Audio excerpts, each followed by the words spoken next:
All right, everybody, welcome back. If you're just tuning in, you're listening to the Entrepreneurial Web. I'm your host, Jeremiah Fox. Very special show today. Before we get started, though, the message of the week. You've heard it before. I've said it, but it's a common quote. Many people have said it. It was one of my favorites, and you'll understand why as we get through today's show. You miss 100% of the shots you do not take.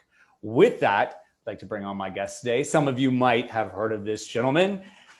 He is mostly known as a co-founder and the very first CEO of Netflix. But besides that, he's got a long career as an entrepreneur and a consultant. He's had his hand in many things, and he's got something very special coming up that we're going to talk about today. With that, welcome to the show, Marc Randolph. How are you doing today? I'm doing well, Jeremiah. Thank you very much for having me with you today.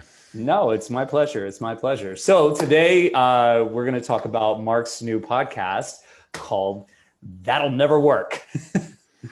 Something I've heard many times as a business owner and a person that likes to take risks. I'm sure you've heard it many more times, right? And if my history is correct, that was said about Netflix in the early days, isn't it true? Well, certainly. You know, it's been said about everything. I probably heard it 7,000 or 8,000 times in my life. But you know, I'm not unique. You're not unique. You know, all of us have ideas. Anyone who's taken a shower has had an idea. And we all do the same thing. We all want to share our ideas with people. So you come running down to tell your wife, or you go tell your friends, you come into work, and that's when you get smacked with the that'll never work.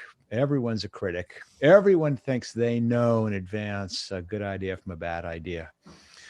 But one of the things you learn as an entrepreneur is the corollary to that'll never work is nobody knows anything. So yeah, I heard that at Netflix over and over again from investors, from early employees, from my wife. But you know, sometimes they do work. And it's interesting. I think some of those criticisms actually help us become better, because I've heard that many times myself. And it's like, okay, well, then how do I make it work, right? It kind of pushes you, because if it was easy, we might not even take the risk. No, you're absolutely right. I mean, listen, a small piece of it is that, oh, okay, well, I'll show them. But that wears off pretty quickly. I think the better response is beginning to realize that what do they know? That the only real way I'm going to figure out whether it's a good idea or a bad idea is by doing it. And by spending any time getting experts' opinion or looking for some kind of external validation is just a complete waste. And so, yeah, sure, I share my ideas because I'm always willing to listen and willing to incorporate things that I may not have been thinking about. But I'm certainly not going to take someone's criticism as gospel. Yeah.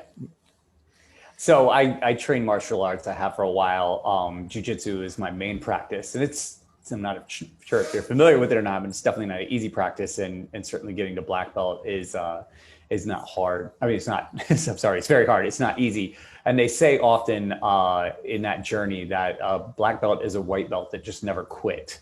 So this is this idea, right? Just like this idea that, like, you know, you can pull anything off. It really takes commitment and stick-to-itiveness, right? Like, you can make anything work with commitment. I've also heard, I'm pretty sure it was Simon Sinek say, he was talking about business fatalities.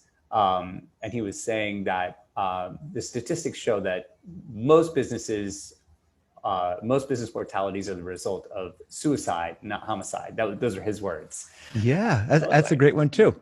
But listen, I'll tell you what I think the single biggest fatality for every single business is that they don't start.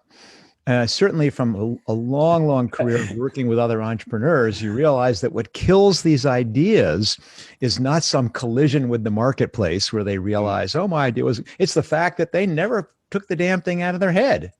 They were scared. Nobody likes to fail. Nobody likes to seem like you don't know what you're doing. Nobody wants to do something that might not work. And for most people, that's the end of the journey right there. They just keep studying the problem. They keep forming their little informal task forces. They keep trying to figure out what's around the corner. They get on a stool, they bend there. And the only way to know what's around the corner is to take those couple steps so you can look. And if you're not willing to do that, you don't get anywhere. Yeah. Yeah. Just like the quote today. It's interesting that you bring that point up because, we know what the fatality rate is like on the people that actually try. So imagine like all the ideas that people have had in their head, like devastating numbers in terms of the amount of businesses that never got started, that never. Well, listen, It's the tragic one that we all hear is, oh, I can't believe I had the idea for Uber like 15 years ago. Oh, I had the idea for Air. Yeah. Good for you. Right. But you didn't do anything about it. Are you familiar with the term imposter syndrome? Oh, yes, of course. It keeps coming up. Intimately. Yeah. Well, it's funny because I had never really heard it before until it was maybe like 18 months ago. I had a guest on and she was a consultant and she brought it up. She was talking about being an accountability partner and how that's really important for business owners and entrepreneurs, just to have that person that you bounce these ideas off of. And I was like, oh, can you elaborate on that? Because I was like, why should, an entrepreneur or business owner have a coach, so she was kind of detailing things and she said to deal with imposter syndrome. And I'm like, well, what's that? And I'm a very confident person. I go for things like all the time. I just don't think that much about it. And I was like, oh yeah, no, that doesn't affect me. I don't have that. And it's funny that when you start to, really analyze it and deal with it, you start to see that it pops up in a lot of ways. And just like that, where you could be that person that was saying, oh man, I had that great idea. And why didn't you take it? Why didn't you go after it? Yeah, I wouldn't even say that's what I wouldn't put that as a definition of imposter syndrome, because imposter syndrome to me is more where someone is successful at something, but can't believe it. I mean, why do people? I mean, I'll give a classic example. I do a lot of work with early stage entrepreneurs, coaching or mentoring or speaking. And sometimes I go, what are you listening to me for? Like, what do I know? And this sense that, no, I cannot believe that. How did I end up being successful? I'm a screw up. You're talking to the wrong guy. And so that's kind of my feeling of this sense of, wow, I don't know what I did, but I guess I did something right. Somehow I'm in the seat. I remember that kind of happening to me too, where everybody started to look to me for answers. And I was like, me? Like, are you sure? And then it became obvious that, I've done enough work that, there was some validity to it. I was in a panel discussion and a dual interview with author Chris Kelso last month. And he recently wrote and released a book dealing with imposter syndrome. I forgot the name of it, but I'm working on getting him on the show as well. And he said in the interview or in the panel discussion afterwards, that overachievers and the go-getters are the ones that really have to deal with imposter syndrome. And you just kind of alluded to that as well. It's like not so much the people that don't get off the couch and take the steps. It's actually much more common amongst people that are going after it because you're going after it. Yeah, you're going after it. There's so many more opportunities for you to fail, where if you're just, not taking any chances, you're really not coming across it as much. Well, this thing I was talking about a moment ago, which is this fear to start, it's a totally natural human impulse because none of us want to look like fools. And I mean, I don't know whether you speak a second language, whether you tried to learn a second language at some point in your life. But one of the things you quickly realize is that to be good at a second language requires going through a very, very long phase of you sounding like you're in kindergarten. And that is humbling because you don't like. You go, I'm a smart person. I can't believe I can't express myself, but that is the way you learn a language, but it's the way you do anything new. You have to go through this period of not knowing what you're doing and being comfortable with it and being comfortable with making those mistakes and looking foolish. But that's how you figure these things out. And it's the people who say, I'm not going to do something unless I can be perfect. Well, yeah, you're never going to do it either. You mentioned earlier, you had a new podcast out. It's not like I know anything about podcasting. What do I know? But I go, listen, I could study, I could read, and I did all those things. But I go, fundamentally, the way I'm going to learn this thing is by actually just doing it and making the mistakes. And the trick is not to avoid making the mistakes. For me, it's to avoid making the same mistake twice. And if I can do that, I'll pick something up pretty quickly and have an amazingly fun time doing it. Yeah, it is. I've been down that path myself, and we'll talk more about that Okay, after our first cool. break. A couple of things you just said though. I just had. Do you know Ed Hagin? He's an author. He just released his first book, but the guy's like got this crazy rags to riches story. He was just on. He's been senior management at Lehman Brothers and CEO of a bunch of big financial firms. But we were talking about adversity and how once you learn to make adversity kind of an ally, then you really you really get a lot done, where you're no longer running from the challenges, you're running to them, having the humility to know that you were going to suck at first. You're going to make mistakes, you're going to fall on your face, but once you get comfortable with that. And I love the language analogy. I often refer to your ability to survive in business and entrepreneurship is like knowing another language. And again, to tie back into martial arts, jiu-jitsu is very similar, because you take a guy that's like a high flyer and you put him in a gi and you're asking him to do these things on the ground or with another person's body that is very unfamiliar. And we all look like infants, trying to you watch a baby trying to get up. That's what it looks like at first. And it's like really humiliating, especially like if you're you're an athletic person, or you're just a person that, really executes well. And all of a sudden you look kind of, like you're missing a limb and you're trying to move around.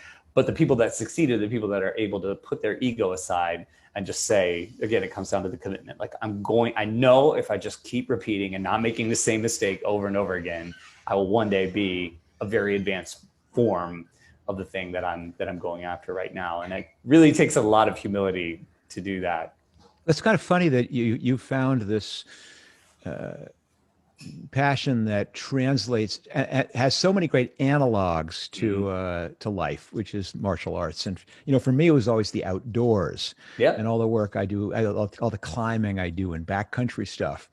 And the way I use for it is, I call it's a tolerance for adversity.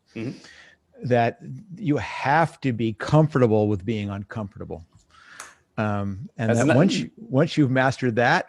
In the outside world, it's a combination of physical and mental. And in the business world, it's largely mental, but it's no different. It's that comfort with discomfort. That's like, they say that all the time in martial arts academies. You just hear it constantly. Like, you're in the middle of like heavy sparring or the cardio. Some of the things that they put you through is a little bit tougher than maybe like a personal trainer is going to put you through. They're like, really, you're going through the gauntlet, and you'll hear the instructor just saying that. Get comfortable being uncomfortable. It's just like a message, or they send out these regular emails, and you just get that line dropped constantly. And it is, there are parallel universes, martial arts and life, but like martial arts and business. And I'm really trying to, this show, I have black belts on all the time that own businesses, and like tying the two together. Well, I'm glad you said that made the parallel as business, but it is a parallel to life. I mean, all those, I have young kids, not anymore. Now they're old kids. I had young kids. And listen, you're desperate for them to become hopefully passionate about some of the same things you are. Meaning, I want to be able to go out and climb with my kids. So it's not like, oh, this is Mark time. No, this is family time. But it's a tricky thing to teach a young person, which is, this is going to suck. It's going to be uncomfortable. You're going uphill. It's getting cold. How do I balance the reasonable amount of adversity with the reward? And so that you begin to internalize that sometimes some of the best things come with struggle, and not give up at the first. How do you teach someone grit? It's funny how those things translate, is that you realize, no, I'm willing to suffer. And listen, now as I've been doing it for 50, 60 years, I'll suffer for a long time in exchange for a deferred reward. But that is not something you can do the first time out of the gate. It's something you got to begin learning when you're a kid, that I can suffer for 20 minutes if you give me a regular dose of M&Ms. And then an hour and a half later, we have this great picnic on the top. Wow, that was cool. And maybe later it requires 6 or 7 days of hauling a sled and not being able to breathe to get that payoff. But you learn how to do that. You don't read it in a book. No, and they don't teach it in school either. But it's interesting that you bring it up about children because I've got three of my own, and we try to teach that as much as possible. They've also trained martial arts, but they've seen us fail in business and what that looks like. They've seen us succeed. They're part of the daily process. And I don't care if they become entrepreneurs or open their own business, but I think it's important that they at least see that and understand intimately like what it takes, because it plays out in the way they interact with the world around them as well.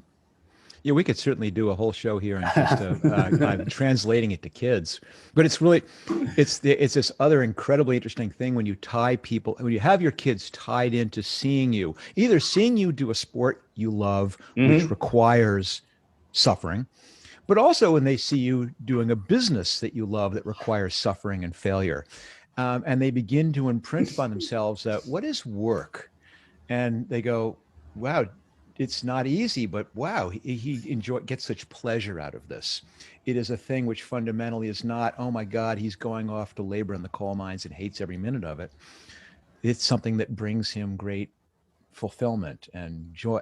And that imprints too. There's so many interesting parallels between how you shape your own life and how those things can imprint on kids. All right, we're going to take our first break. We'll be back in just a minute, everybody. Hang tight. We'll see you in a few. You're listening to Talk Radio NYC at www.talkradio.nyc. Now broadcasting 24 hours a day.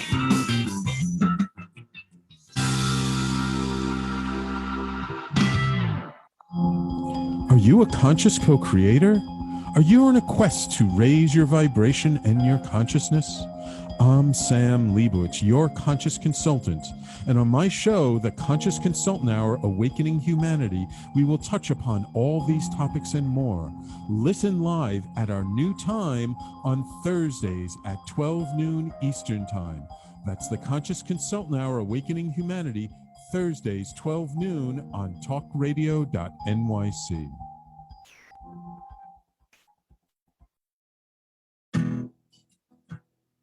Are you interested in having a better relationship with yourself, others, and God? Greetings. I'm your host, Dr. George Andow, for the show A Journey Through into Awareness. On my show, we journey into the awareness that the mind of God is the true seat of our personal consciousness. We join together each Monday at 7 p.m., so tune in on Talk Radio NYC.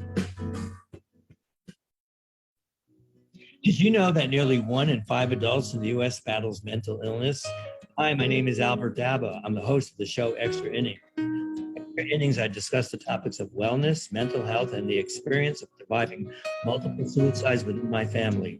Listen live every Monday at 6 p.m. Eastern to Extra Innings for discussions with sports figures, artists, mental health professionals, many others.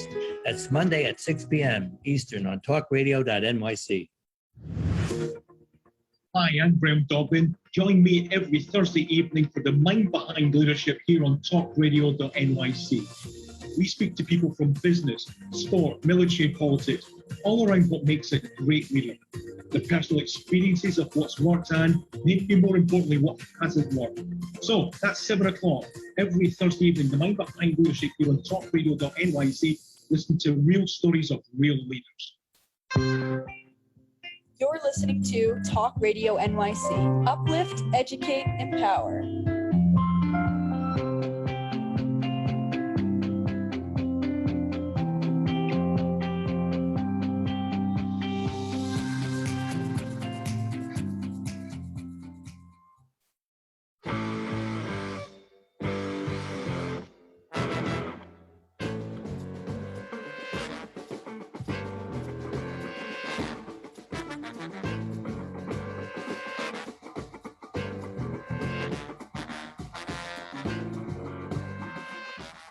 All right, everybody, welcome back. Again, you're listening to the Entrepreneurial Web. I'm your host, Jeremiah Fox. Today, speaking with Marc Randolph. Again, you might have heard of him before. He's one of the co-founders and first CEOs of Netflix, among many other things. But we're here today talking about his new podcast, That'll Never Work.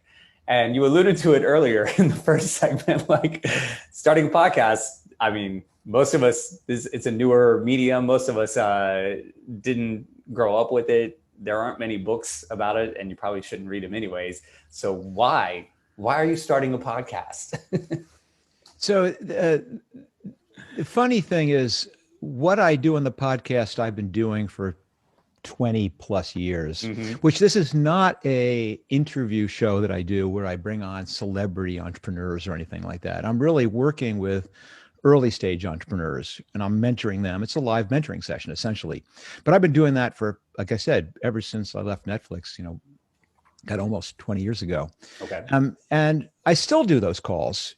People call up and they have a challenge, either, they have a personal challenge or they have a marketing challenge or technology challenge. And I'll spend time walking through the problem, helping them think about it a little bit. And what I kind of realized a few years ago is that a lot of these calls are covering similar topics. And I go, I'm just going to begin recording the calls. And that way, if someone approaches me with something, I can actually just say, listen to this. And I began doing that.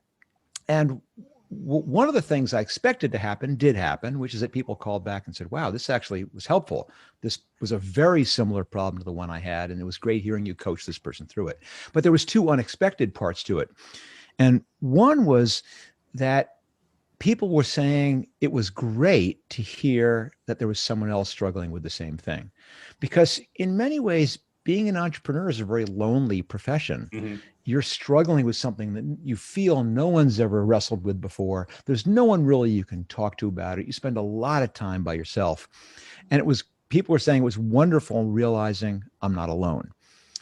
And perhaps the most unexpected part was that people were saying that these calls were actually interesting almost as a form of entertainment.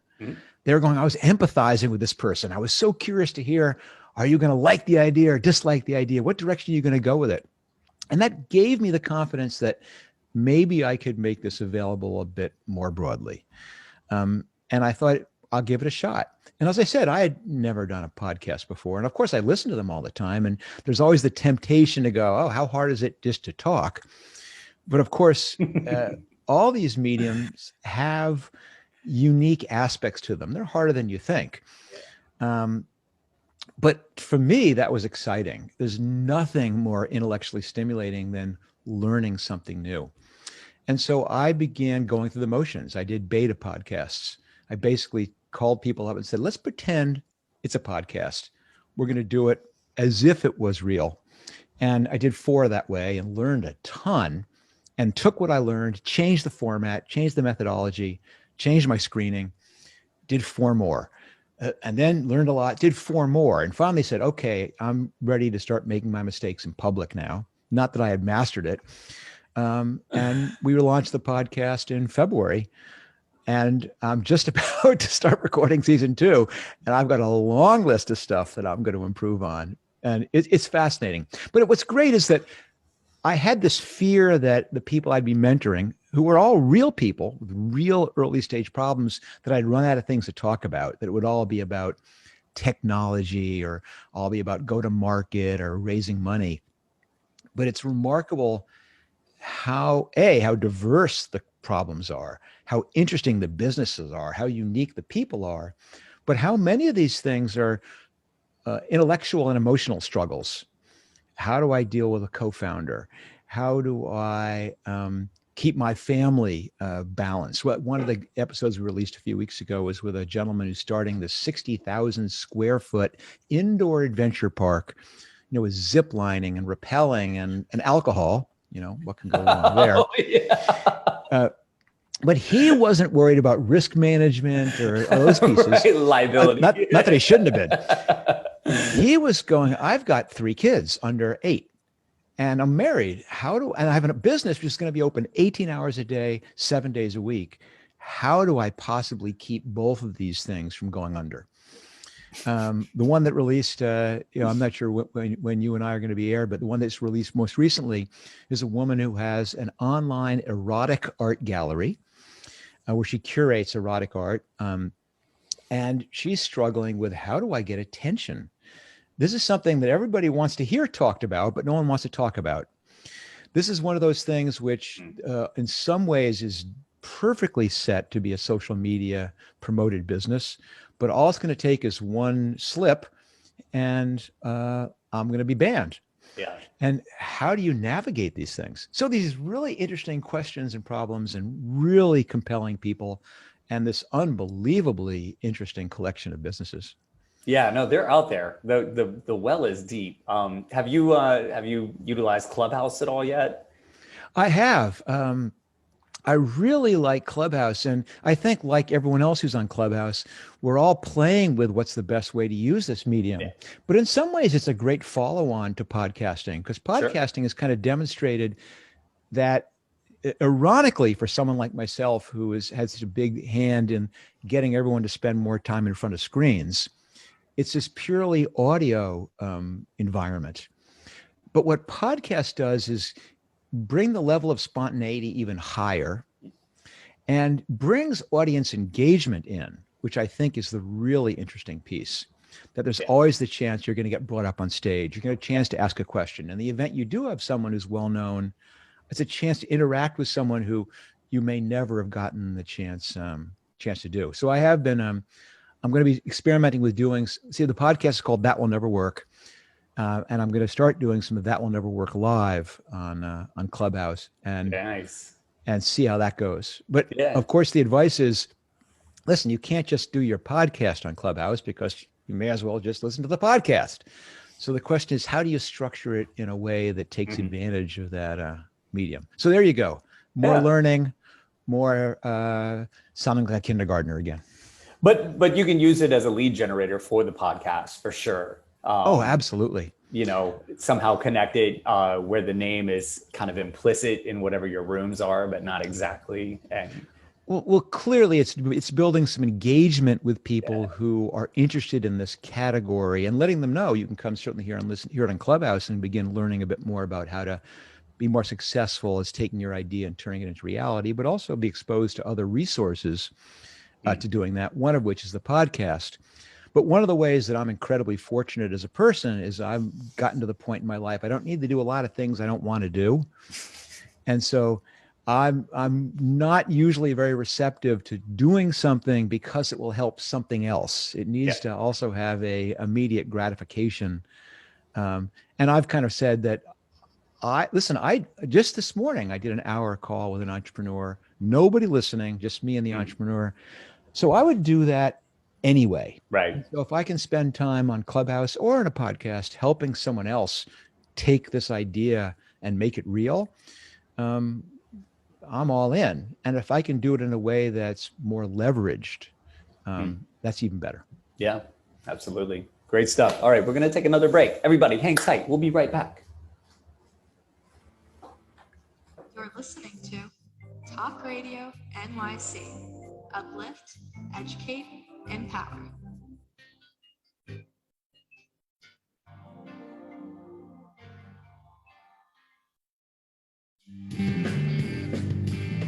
Hey everybody, it's Tommy D, the nonprofit sector connector, coming at you from my attic. Each week here on talkradio.nyc, I host the program Philanthropy in Focus. Nonprofits impact us each and every day, and it's my focus to help them amplify their message and tell their story. Listen each week at 10 a.m. Eastern Standard Time until 11 a.m. Eastern Standard Time, right here on talkradio.nyc. Are you a business owner? Do you want to be a business owner? Do you work with business owners? Hi, I'm Stephen Fry, your small and medium-sized business or SMB guy, and I'm the host of the new show, Always Friday. While I love to have fun on my show, we take those Friday feelings of freedom and clarity to discuss popular topics on the minds of SMBs today. Please join me and my various special guests on Friday at 11 a.m. on talkradio.nyc.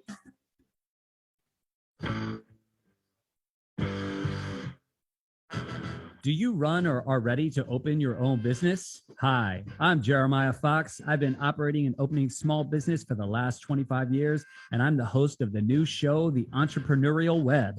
Tune in every Friday at noon Eastern Time for insights and stories on the nuances of running small business right here on Fridays at noon, talkradio.nyc.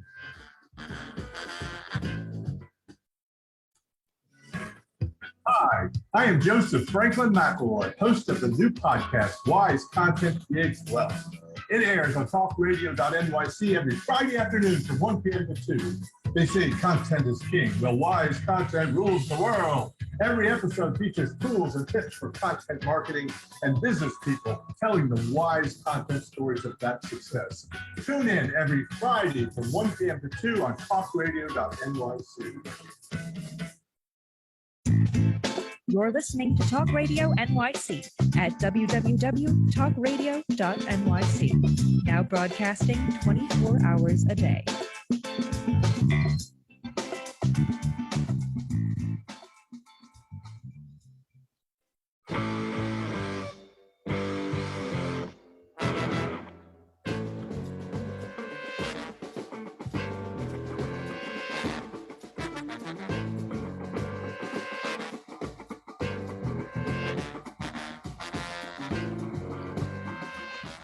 Welcome back. If you're just tuning in, again, you're listening to the Entrepreneurial Web. I'm your host, Jeremiah Fox, talking here with Marc Randolph about his new podcast, That Will Never Work. You brought up an interesting point last segment about Clubhouse being audio only and how that kind of loosens people up a little bit more than video. I've had a few people who I wouldn't have thought would have rejected my invitation on the show because it was video. They were like, oh, I can't do video. Like, they were nervous and scared, and like very outgoing people. I was kind of confused, but whatever. People have their things. Will your show be, is it audio and video, or is it audio only, or will you do a mix of the two? It's both, of course, but it's focused on, it's meant to be an audio experience. Okay. I mean, certainly we have video, but there's no, it's basically video of people talking. Yeah. So I'm not sure what that adds, as opposed to saying, we don't have a lot of things like, okay, and then you do this and you move your hands around. No, it's got to work. I mean, I imagine people listening to this while they're walking their dog or washing dishes. And if you do want to watch it while you're sitting in front of a screen, well, it works for that too. It'll be available that way. So what's the expression? I mean, I think it's that what Washington is Hollywood for ugly people. That I think, or politics is Hollywood for ugly people. But it's I think in some ways that all audio kind of takes an appearance piece out of the equation, and it really makes you focus on the thought and on your ability to be able to communicate a thought and be able to have engaging conversations. And that's the part that I like about it. You know, when I was invited to host this show a couple of years ago, they told me I had a great face for radio. There you go. That's the expression. They wouldn't let me do video for the first couple of weeks, but I convinced them. You cleaned up. Well. Cleaned up all right. Oh, you should have seen some of those episodes. They were rough. You also said a couple other things. I have a mentor. He's one of my first bosses. I first started working for this gentleman in like 1992 or 93 as a teenager. And he's gone on to franchise his restaurants, and he's gotten into commercial and high-end residential development, housing, real estate, quite successful. And it's just been a mentor to me my whole life. And he often says, he's hosting some pretty hot Clubhouse rooms himself lately, but he's doing something similar to you, where he's doing a lot of one-on-one coaching with people. He has for years. And he says often this bit about entrepreneurship and business ownership being lonely. And I think it especially comes from it's generational, where people that got into it at a certain point in history, we were definitely left alone, right? It wasn't the word entrepreneurship was not really like a buzzword where we were coming up the way it is now.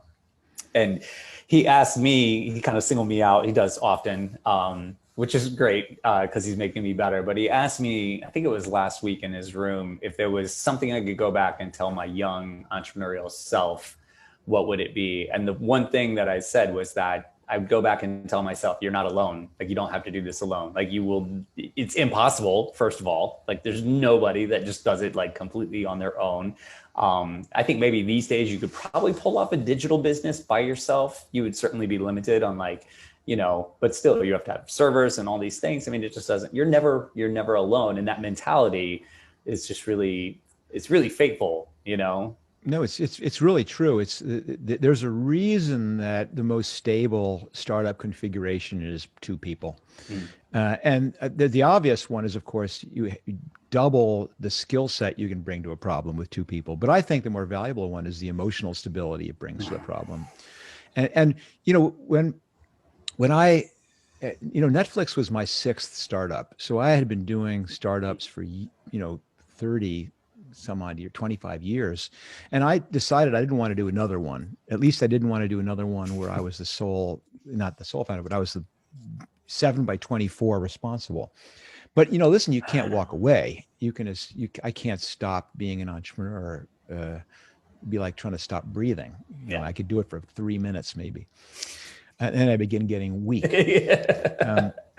But I realized it also had young kids did not want to do the 7 by 24 thing. And so for me, this mentoring is my methadone. It's my way of kind of breaking that addiction. It's kind of getting what I need about being part of solving problems, of starting a business, of being around the table with the smart people, solving the hard problems without having the 7 by 24 responsibility. But as I was kind of casting about for how to do this, I was recognizing that in many ways, just being an advisor was very superficial. It was all pattern recognition. And that the really way to be helpful was to be willing to invest enough time to really understand. And this brings us back to what we're talking about here, is that you realize there is this hole that almost every founder or even a founding team has, which is that there's nobody they can talk to about what they're struggling with. And I don't mean because it's secret, but for example, it's not really appropriate sometimes to talk with your employees about some of the real existential problems you're facing with a business.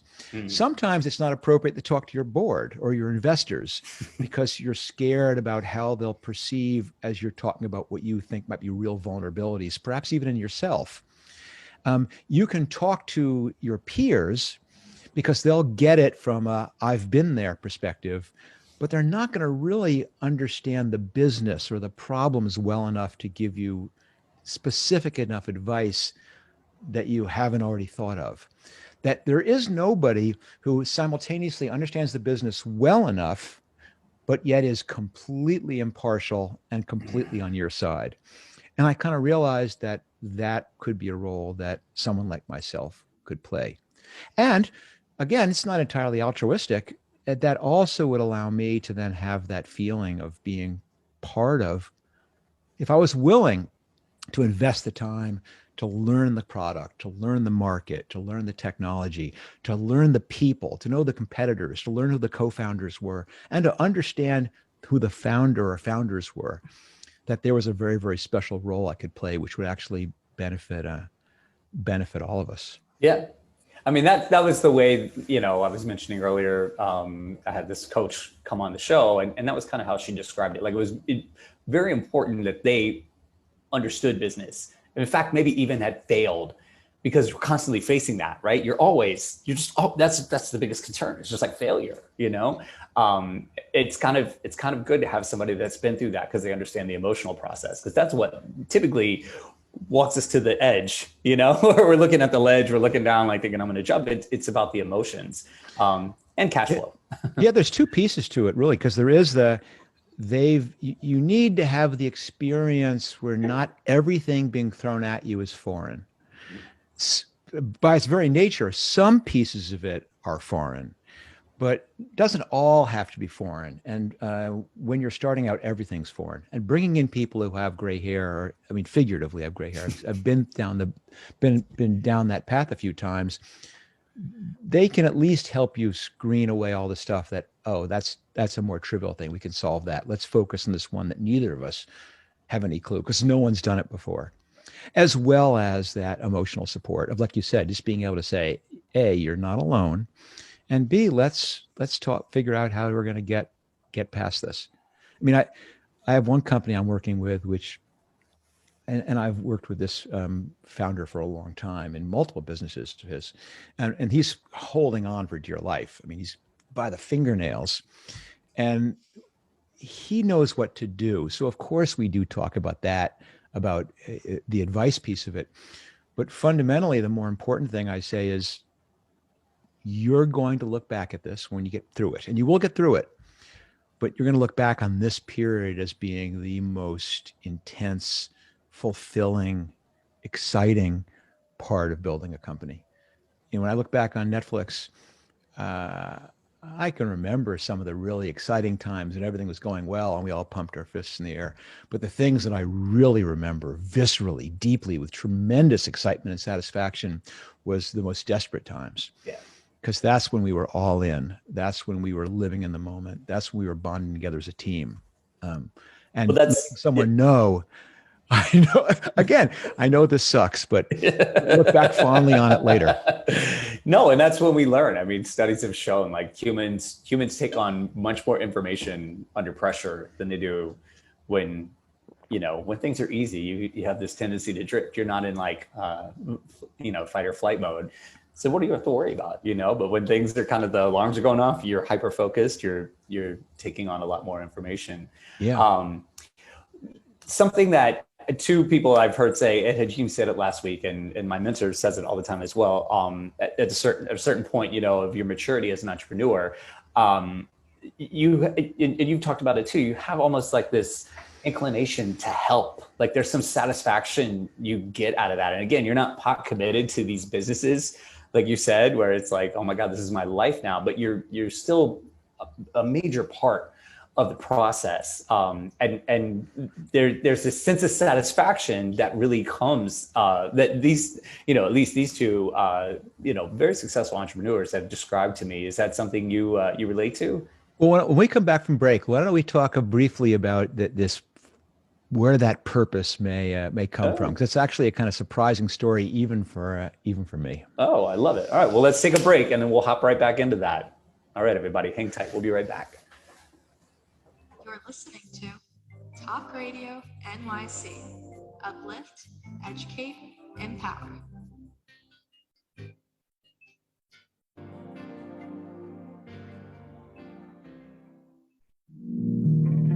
Are you a small business trying to navigate the COVID-19 related employment laws? Hello, I'm Eric Sauber, employment law, business law attorney, and host of the new radio show, Employment Law Today. On my show, we'll have guests to discuss the common employment law challenges business owners are facing during these trying times. Tune in on Tuesday evenings from 5 p.m. to 6 p.m. Eastern Time on talkradio.nyc.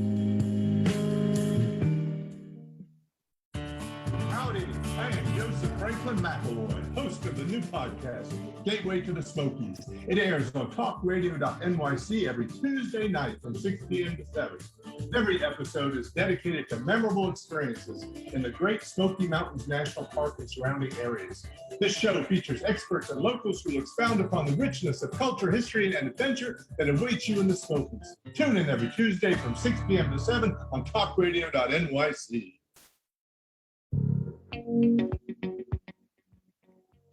Do you love or are you intrigued about New York City and its neighborhoods?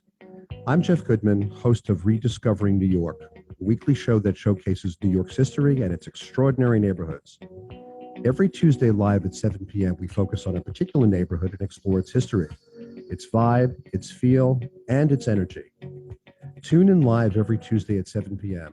on talkradio.nyc. You're listening to Talk Radio NYC at www.talkradio.nyc. Now broadcasting 24 hours a day.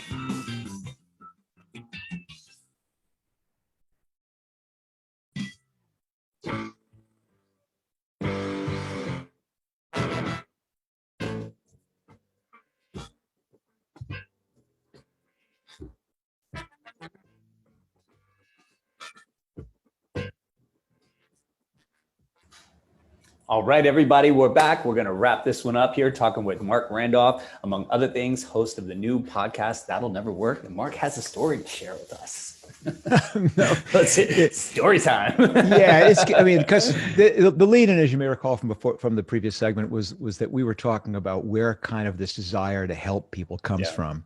And for a long time, I kind of thought this was not altruism. This was just me getting my startup fix. Right. Like someone else was letting me play with their baby. But something happened to me, and I got to warn you, this story has a start. It's probably, I'm trying to win the competition for most obnoxious start to a story ever. So here it goes. So, okay. So my wife and I were hanging out on Richard Branson's private island. How's that? Yeah. Okay. So, I think you won. You won. No, in all seriousness. So we were, Richard Branson has a charity that he runs these events that are for largely nonprofits, and people come in and volunteer their time to speak, and they charge people to come and listen and spend time. And he gives up one of his houses. This was his main house down in the British Virgin Islands. And the theme of this conference that I was being asked to speak at was called Finding Your Purpose. And I was coming down to talk about how all the things that I've learned in my 40 some years as an entrepreneur, all those same tips and tricks and secrets that I use to start businesses can be used by anybody who's trying to take an idea and make it real. And it was for a Australian business women's organization. And I was kind of going, I'm not sure I want to hang out in the island for 4 days with a bunch of middle-aged business women. But I go, what the hell? I'll go and I'll do my hour bit. And then you and me, my wife, will go hang out on the beach. She goes, I'm all in. And I went, and I was entirely wrong. These women were unbelievably fun and smart and driven and talented. And we had an amazing time. But what happened was, so the theme is finding your purpose. And I do my bit in my hour, and I decide I'm going to stick around and hear a little bit about what this finding your purpose stuff's all about. And I'm listening to other speakers come up, and it was life-changing, because what they were really speaking to these women, who were all extremely successful, was, you've achieved great things in your business life, but now what? What do you do with the platform? And I realized they were speaking to me. I was at this point where I could go and do a keynote speech and I'd get 10,000 people to sit in the chair for an hour. But what do you do with that? And I could write an essay and I'd get people to read it. I could do a book and people to read it. But what do you do with that? And what I kind of concluded is that my purpose, if I had something, was this realization that we all have these ideas, and that for most people, those ideas are stuck. We all have businesses we're struggling to get going, and that I do have the skills to help people move them to the next level, to take what might be a side gig and make it a real business, take a real business and make it an even bigger business. And that was my purpose. And I kind of changed course right then and there. That's what led me to write the book, which was That Will Never Work as well. It's what led me a year and a half later to start the podcast. It's what leads me to say I like spending time on the phone, to work with college programs, to work with other entrepreneur things, is that I've realized that I can't change the trajectory of everybody's life, but I can change a few. And one last little bit on this subject, my brother's an investment banker, works for a big bank in New York. And he periodically goes up to the small liberal arts school in the Northeast that he went to recruit for other bankers. And it so happens that two of my kids went to that same college. And so I've been going there to work with their entrepreneurship program for years. And him and I have this competition where we jokingly say that we are fighting for kids' souls. He's trying to convince them to come to New York and be an investment banker. And I'm trying to convince them to come to San Francisco and live 6 people in an apartment and eat ramen.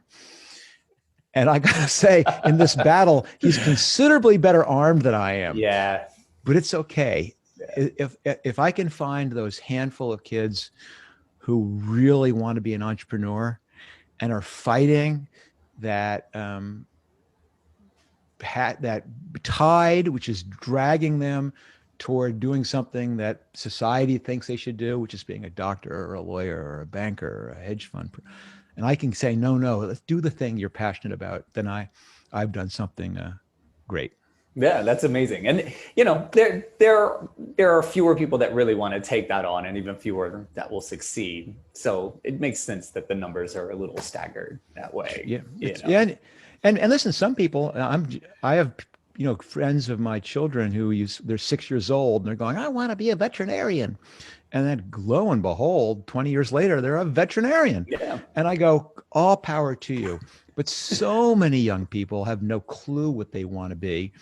And so they're drawn to the things that someone else tells them they should be, both explicitly, but also implicitly. And I'm just kind of saying, no, if you have this hint that you might want to do this thing, which seems maybe a little bit less crazy than when you and I started doing it, but still seems crazy in a way, let me give you some support and say that, A, it can be an amazing life.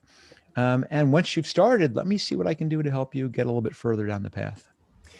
Well, and going back to the idea of helping people, even other entrepreneurs, I mean, I feel like really implicit in the idea of being an entrepreneur is solving problems, right? That's what we do. We understand there's an issue, something that needs assistance, and we figure out a way to do it. And that's how the business is born. Sometimes it's born out of our passion, but sometimes it's just, you just make it up as you're going along, right? So that idea to just help is I think it's innate, and it's part of the DNA of an entrepreneur. Sure, but there are skills to solving problems that you've learned over time, which is not a one size, it's an approach. And this is another great analogy here is that, I do a lot of mountaineering. And so I've taken pretty extensive first aid training. It's first responder training. It's higher levels of basically someone's going to be hurt and they're not going to get to a hospital for perhaps 48 to 72 hours. Yeah. So this is not just throw them in the back of an ambulance. And when something happens, there's this panicky feeling. And what you have to recognize is, no, there are certain things that are important. Are they breathing? Because if they're not breathing, I don't care what the hell happened to them, they're going to die. Are they bleeding? And so it's like, once those two things are taken care of, you can sit back and go, they're not going to die. Right. They may be in deep shit, but they're not going to die. And business problems are like that. There's 100 things on fire. Everything's broken. Nothing's completely inadequately resourced. But the problem solving is, wait, back up. There's 100 things here. 95 of them are not important. Let's figure out together the methodology to figure out the 2 that are important. Then let's work in ways that you're going to be able to put the blinders on and not be distracted by all the rest. Mm-hmm.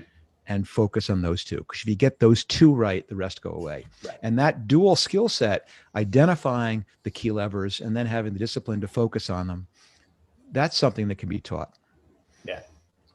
And then the other thing I wanted to point out, and I'm sure you're aware of this too, in all the dealings that I'm involved in and do some consultation myself and masterminds and clubhouse rooms, there's also a very large segment of the older population who in the last year realized kind of the fragility of their professional life, where they thought they were safe with the company, or potentially that you could just go to another one, and all of a sudden they're realizing, wow, I really don't have a say in what's happening. Maybe I've thought about doing this thing for myself. Maybe now is the time. So I think that the timing for the release of your podcast is pretty impeccable, because there's a much larger audience. It's not just young people coming out of school that have no idea what they want to do, and it's also this professional segment who just really got the veil lifted off their eyes of what their existence really is in the workforce. And they're saying, man,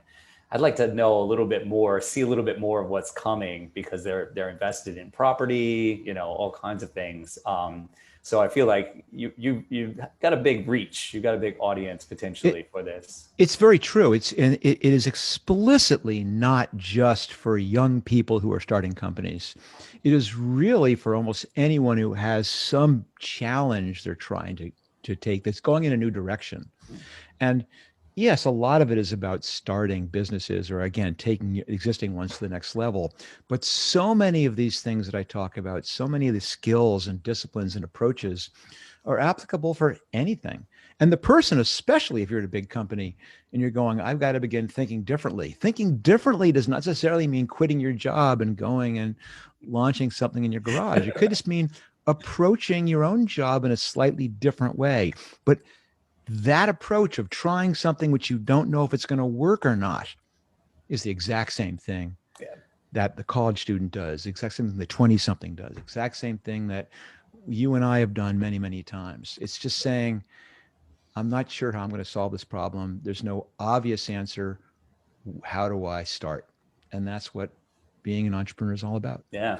And the idea of knowing why you're doing it, I think is important. We've talked about commitment early on, and a lot of people say, how do I do this? And sometimes you've said it many times in the show, you won't know immediately, but if you know why you're doing it and you're committed to the process, often how will reveal itself just through your commitment and life and opportunity. Yeah. Fall in love with the problem. Don't fall in love with the idea, because the idea is going to go away, but the problem gets richer. Right. Well, my mentor always says, what is a problem? A problem is an opportunity. There you go. They're not going away. They're not going away. So we got to wrap up. Where will people be able to find the podcast? Where, like, some of the main places? So That Will Never Work is the name of the podcast. It's available on all the major podcasting platforms. You should be able to find it any place. And for all other things, Marc Randolph, you can just go to marcrandolph.com. That's Marc with a C, Randolph with a PH at the end. And from there, you'll find links to all the other ways you can find my content, sliced dice to whatever length that your attention span can handle. Very nice. Awesome. Well, it's really been a pleasure having you on the show and speaking with you. I look forward to checking out That'll Never Work, and encourage the rest of you, go check it out, whether you're just trying to get through the day or trying to launch a business or change your career. It sounds like it's going to be a lot of good stories and good messages in there. It's all opportunity. Well, thanks very much, Jeremiah. My pleasure. Have a great week, everybody. We'll see you next week. Peace out.